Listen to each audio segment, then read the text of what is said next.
So, you're disappointed by the Nintendo Switch 2 reveal.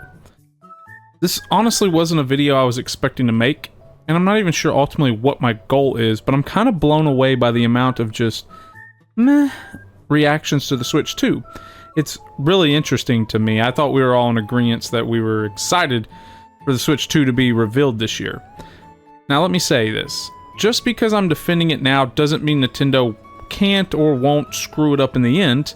I'm one of those weird people that defends the Wii U.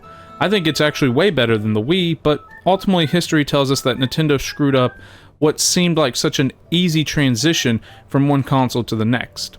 So I'm not ruling it out that Nintendo could screw up the transition from the Switch to the Switch 2. Now moving past that, the only thing I can gather is that people got so caught up in all the speculations and all the rumors, it took the air out of this reveal. This wasn't an issue for me because I've recently moved and I've been so busy with other things. As you guys may have noticed, I just now started re-uploading videos this week. Prior to that, we had gone like 3 months without a video, and that's because I had been out of the gaming loop from moving. So I was genuinely excited to see the Switch. My brother was explaining to me all these behind-the-scene things that had been happening and how people had basically already seen the Switch and all this, the Switch 2.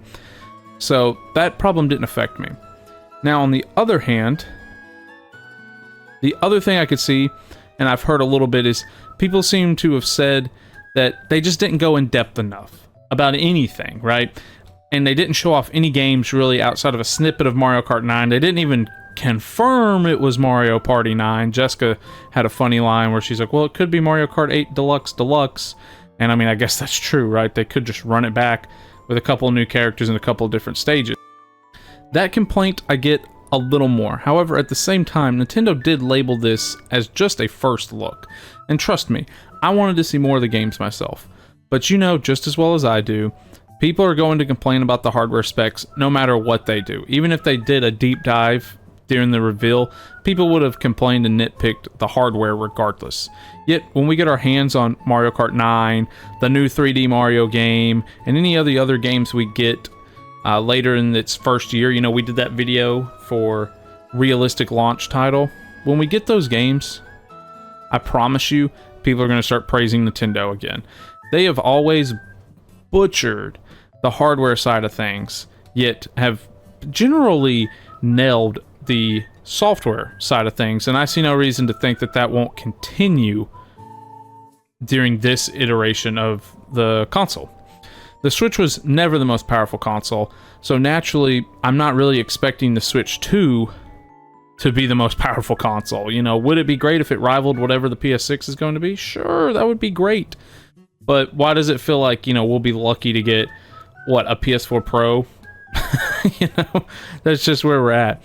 And, you know, that's a real shame. The Switch ran for 8 years without a Pro model, and I definitely feel like that was a mistake.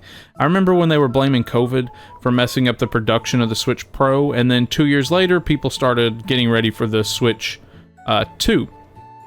The reason I think was a bad idea to handle it is it ran for 8 years. It got to the point where games were not optimized for the Switch.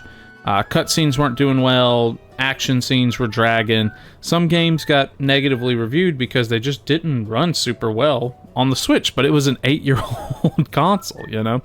And the other point is games they were making and games they were bringing over were just too big to fit on the Switch cartridges. So we were having to get downloaded copies. I remember some of the collections you would get, and it would just be like one game on the cart, and the rest you had to download or something like that. So it was really a shame that games were released this way. And it's not because I am a graphics junkie. I mean, I still have my N64 and my PS2 plugged up, for crying out loud. It's because so many games had to be released with compromises at launch, which is just unfortunate. I think the Switch 2 is a welcome sight for any Nintendo fan or fan of what the Switch did.